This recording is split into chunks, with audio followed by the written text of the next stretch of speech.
dagaalada ka socda deegaanaha hoostaga degmada Matabaan ee gobolka Hiiraan kaasi oo sababay dhimashada dad aad u fara badan oo dhinacyadii dagaalamayay iyo dad shacab oo deegaanka ku sugan. shir jiraa'id uu maanta gudaha magaalada Muqdisho ku qabtay wasiirka arrimaha gudaha xukuumadda Soomaaliya Cabdi Faarax Juxa ayuuna kaga hadlay dagaalada ka taagan deegaanka Matabaan isagoo codsaday in dagaalka loo joojiyo si shuruud la'aan. waxaan halkaan rabaa inaan baaq nabadeed uga diro beelaha ku dagaalamaya gobolka Hiiraan iyo shabeelooyinka dagaal baa wuxuu ka socdaa magaalada Matabaan iyo hees inta u dhaxaysa reer Soomaaliyeed ay ku dagaalamayaan dagaalkan wuxuu socdaa hadda ilaa labadii biri u dhameysay oo dagaal aad xun dhiig badan baa ku daatay marka ugu horeysa waxaan ku baaqaynaa dagaalkaasi degdeg in loo joojiyo aad baan uga xunahay dadka halka wax ku noqday kuwa ku dhintay iyo kuwa ku dhaawacmay nabadaba dagaal lagu daalay weeye dagaal la soo noqnoqday weeye dhibta Soomaalida oo aad u dahday weeye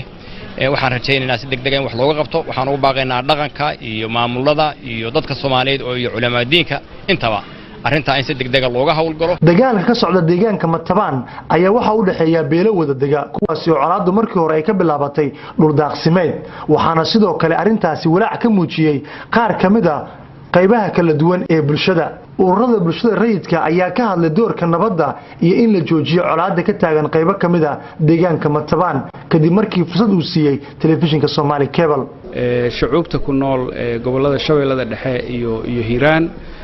gaar ahaan deegaanada ay dagaaladu ka socdaan waxa nasiib darro ah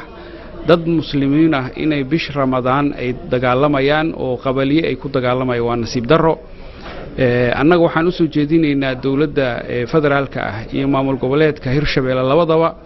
in arrinkaas yaani ay soo farageliyaan oo military ahaan ay soo farageliyaan sidoo dhaqanka ayaa sidoo kale cod dheer ku sheegay in la joojiyo colaadda ka taagan Matabaan. boqor Cabdullaahi Geedi Shadoor ayaana ugu baaqay dhinacyada ku dagaalamaya Matabaan inay dagaalka joojiyaan.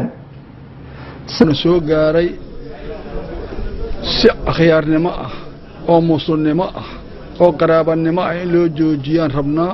waxaan idin soo jeedihaynaa haddii Allah idmo in dagaalkaas la joojiyo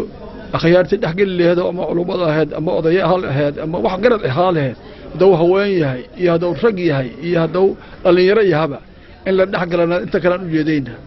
dadkiina dagaalku ka socdana joojiya dagaalka. daxdii maalmood ee la soo dhaafay dagaalada ka socda deegaanaha hoostaga degmada Matabaan ee gobolka Hiiraan waxay noqonayaan kuwa galaaftay nolosha dad rayida kuwaasi oo markii hore ay saameysay abaar iyo cudurro ka dhashay abaarta. Cabdi Cabdullaahi Maxamed